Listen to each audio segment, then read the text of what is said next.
What did God do for Israel concerning his covenant during the second visit of Moses to the top of Mount Sinai? This is the question that we seek to answer today as we continue our verse-by-verse study of the book of Exodus on Walking Through the Bible. If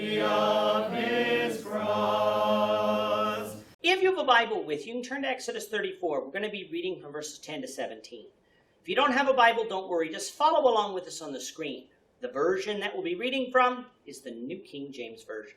So, Exodus 34, beginning at verse 10. And he said, Behold, I make a covenant. Before all your people I will do marvels such as has not been done in all the earth, nor in any nation. And all the people among whom you are shall see the work of the Lord.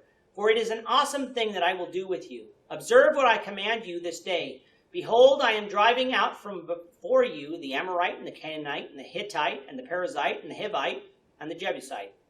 Take heed to yourself, lest you make a covenant with the inhabitants of the land where you are going, lest it be a snare in your midst.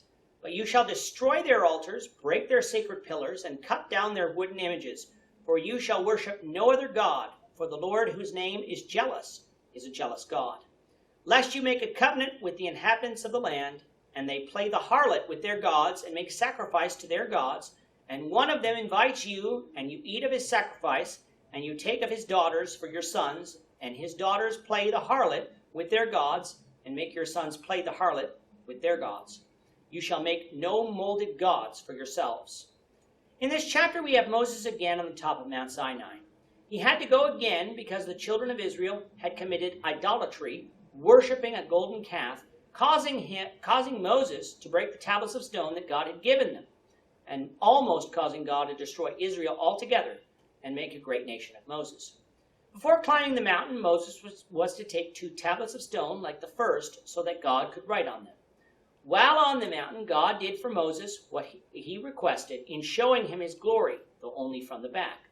God hid Moses in the cleft of the rock so that Moses would not die even when beholding the back of the Lord's glory. Coming down now to verse 10, what we really have here is the renewing of God's covenant with Israel. We're going to see some of the repetition of what we covered earlier, but we're going to cover it again so that A, we understand that God had to renew his covenant with Israel, and B, as a review of what we have already learned.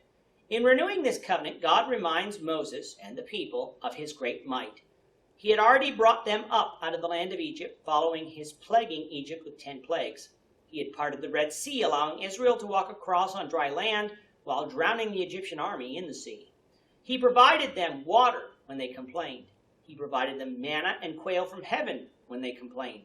And he defeated the Amalekites for them, when in truth the Amalekites should have won an easy victory. At Sinai, he made a covenant with Israel that they would be his chosen people, a covenant that they agreed to follow. Yet Israel had forgotten all of this when they worshipped that golden calf. So it is good to remind them again. However, God is not simply a God of the past. He is a God of the future as well. Once they leave Sinai, they will be heading towards the promised land, Canaan, a land flowing with milk and honey.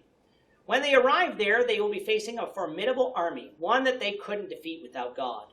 However, God will again show his power to them by defeating the people of the land, the Amorite, the Canaanite, the Hittite, the Perizzite, the Hivite, and the Jebusite. Because God was going to do this, he commanded Israel not to make any covenant or peace with those people. His reasoning is that if they were to do so and not utterly destroy them, the people of that land would become a snare to them. How would they become a snare? Because those peoples worshipped other gods, gods that were false gods. If Israel saw them worshiping other gods, seemingly without punishment, they would be tempted to follow those people in their sins. This peace would also lead Israel to intermarry with those peoples, which also had the potential to drag Israel into idolatry. For this reason, they were to utterly destroy these peoples, break down their altars and pillars, and break into pieces their idols. God said that he was a jealous God and would not accept divided worship or the worship made to an idol. We know this to be true by God's actions in chapter 32 and 33. When we get to our studies of Joshua and Judges, and really throughout all of Israel's pre-captivity history, Israel disobeyed God's instructions here. They made peace with some of the people of the land, and exactly what God said would happen, happened, for they went off into idolatry. Israel's sin should be a warning to us today. Sometimes Christians think that they can flirt with sin and not be burned, or that they can associate with sinners in their sin and not be affected.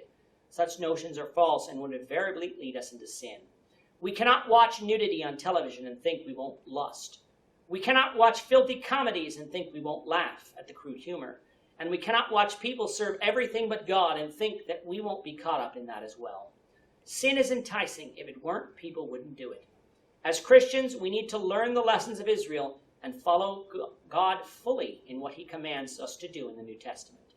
With that, our time is up today. Lord willing, we hope you'll join us for tomorrow's discussion of Exodus chapter 34, verses 18 to 22, as we continue our walk through the Bible, one verse at a time. Thank you for watching today's episode. We hope that you found it edifying and ask that you not only subscribe to our channel and podcast, but that you like and share this episode among your friends, so that the saving gospel of Jesus Christ can go out to the whole world.